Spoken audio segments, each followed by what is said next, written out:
Ya, di sini kita berdiskusi ya. Saya buka room untuk kita berdiskusi. Ayo kita berdiskusi yang santun lah. Diskusi yang santun, edukasi berbasis data. Jangan basis bacot ya.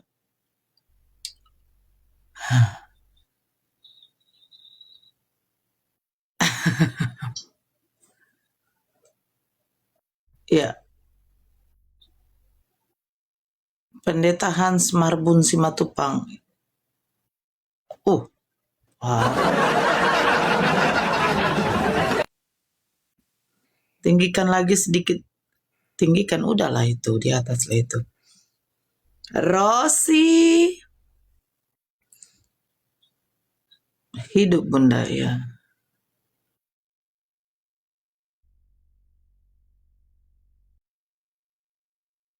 Ya, jangan lupa tap-tap layarnya, absen-absennya ya. Kita tembuskan sampai 1 M, kalau bisa insya Allah. Suaranya habis ya.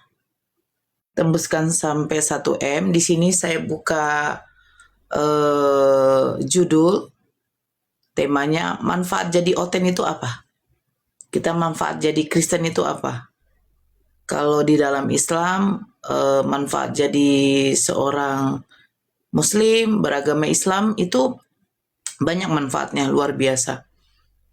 Satu poin dari manfaat menjadi seorang Muslim itu yaitu Allah itu menjanjikan ya, orang-orang yang beriman kepada Allah dan Rasulnya akan dimasukkan ke dalam surganya Allah. Gitu. Jadi manfaat jadi Kristen ini apa? Apakah Yesus menjanjikan masuk surga untuk penyembah selain daripada Tuhannya yang melanggar perintah-perintah Tuhannya? Apakah memang Yesus menjanjikan orang-orang yang seperti itu akan masuk surga Bapaknya? Kita lihat. Itu berdasarkan dalil ya. Di dalam Bible mereka, kitab mereka. Itu poin terutama itu Matius 7 nomor 21, 23 sampai 23 ya. Bukan setiap orang yang memanggil aku Tuhan, yang bernubuat dalam nama Yesus, mau menyembuhkan orang sakit dalam nama Yesus, mengadakan tanda mukjizat dalam nama Yesus. Nah, bukan seperti itu yang akan masuk ke dalam surga Bapaknya, yaitu orang-orang yang melakukan kehendak Bapaknya. Begitu. Kamu bahas Al-Quran saja, jangan Alkitabku. Kamu bukan Alkitab, tapi Biblos. Gitu.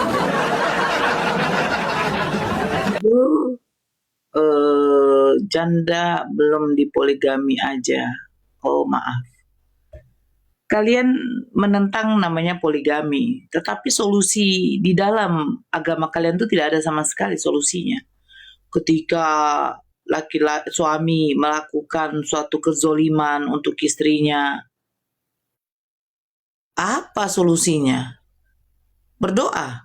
Ya tunggu mati aja dulu istrinya tuh baru. Bangga kali kau ajaran poligami. Poligami itu bukan suatu kewajiban. Ya, poligami itu solusi untuk laki-laki yang bisa berlaku adil kepada istrinya. Kalau tidak bisa berlaku adil, ya jangan poligami.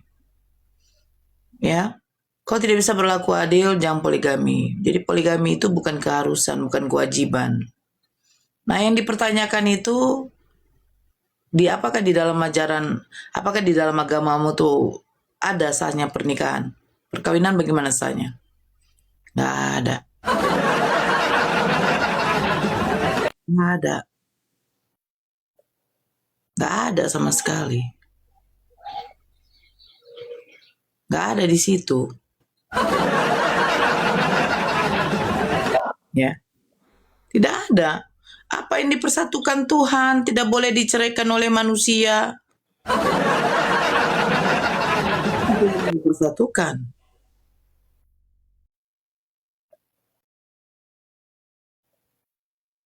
Iya kan? Caranya gimana? Halo, selamat siang. Shalom. Selamat siang. Kalau Kristen buka kameranya, Abang di sini wajib buka kamera.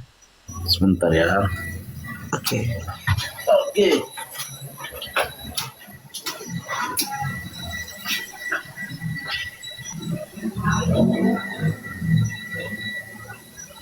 Iya, Bapak Yohanes, selamat siang.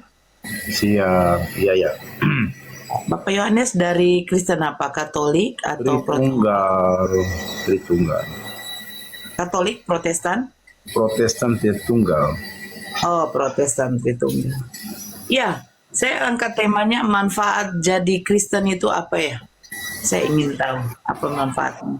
Apakah ada janji keselamatan dari Tuhannya Yesus bagi orang-orang yang tidak menyembah kepada Bapaknya, yang melanggar perintahnya, seperti maaf, Kristen ini tidak mengikuti apa yang diajarkan oleh Yesus, yaitu salah satunya ya diharamkan makan babi, tidak menguduskan hari Sabat, begitu. Silakan. Saudara Muslim tiap-tiap layar jangan lupa absen-absennya ya. Tapi kan beda Bu, beda-beda. Kalau Tritunggal itu beda sama yang lain-lain. Jadi kalau mau bahas Kristen itu beda. Kalau Tritunggal lain Bu, konsepnya lain. Ya. Kalau Tritunggal itu Bu, itu Kristen sebenarnya itu tunggal Bu. Ajaran yang sebenarnya itu Tritunggal. Bukan Katolik, bukan yang lain-lain bukan. Siapa yang ngajarkan? Ya, bagaimana Bu? Yang ngajarkan Tritunggal itu siapa? Ya Pak Pendeta lah. Oh, Guru Bapak besar. Pendeta.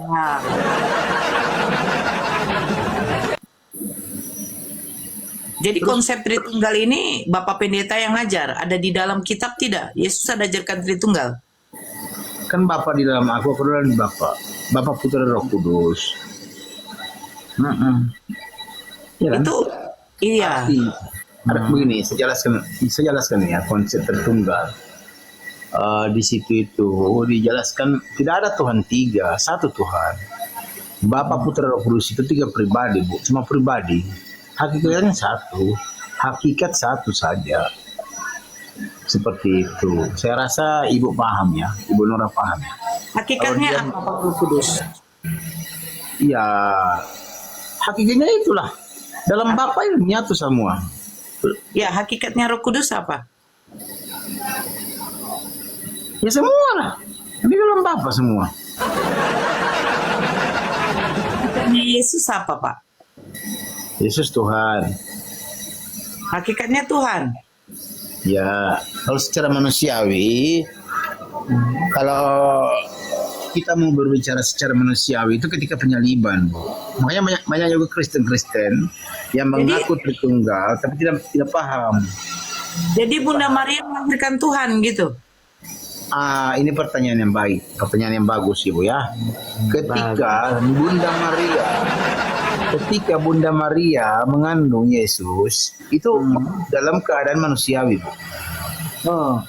Jadi ketika Yesus keluar, Itulah ketuhanannya.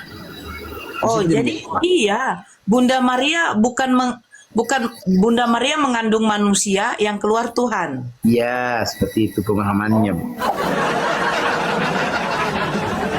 Kenapa iya. maunya terlalu lama?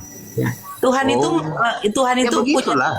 Iya Pak Yohanes. Tuhan itu punya sifat maha kuasa ya Pak Yohanes ya. Ya. Iya. Jadi waktu Bunda Maria mengandung di dalam perutnya itu manusia, pas waktu brojol keluar Tuhan ya. Ya Tuhan. Ya. Jadi waktu Yesus bayi kan brojol nih. Oe. Pasti dia kan minta mimi, susu, ya kan? Dia BAB, kodratnya manusia gitu ya. Nah itu waktu Yesus BAB bisa nggak dia ganti popoknya sebagai Tuhan? Tidak mungkin lah kecil bisa bergerak sendiri. Tidak mungkin. Tidak boleh ibunya. Tapi Tuhan maha kuasa. Itu kan butuh proses, Bu. Nggak mungkin Butuh lah. proses maha kuasanya. Itu tidak kuasa. Jadi waktu brojol nih, waktu keluar ini Yesus ini Tuhan atau manusia? Ya sifatnya, ya udah dipersiapkan dia akan jadi Tuhan lah, Tuhan itu. Sehingga sampai besar. Jadi Tuhannya kapan? Ya udah itu sudah Tuhan sebenarnya, itu sudah jadi Tuhan Oh, dia. jadi waktu dilahirkan Bunda Maria sebenarnya melahirkan Tuhan gitu ya? Ya seperti itu. Oh, jadi waktu Yesus bayi ini fungsi ketuhanannya belum bisa berfungsi ya? Belum.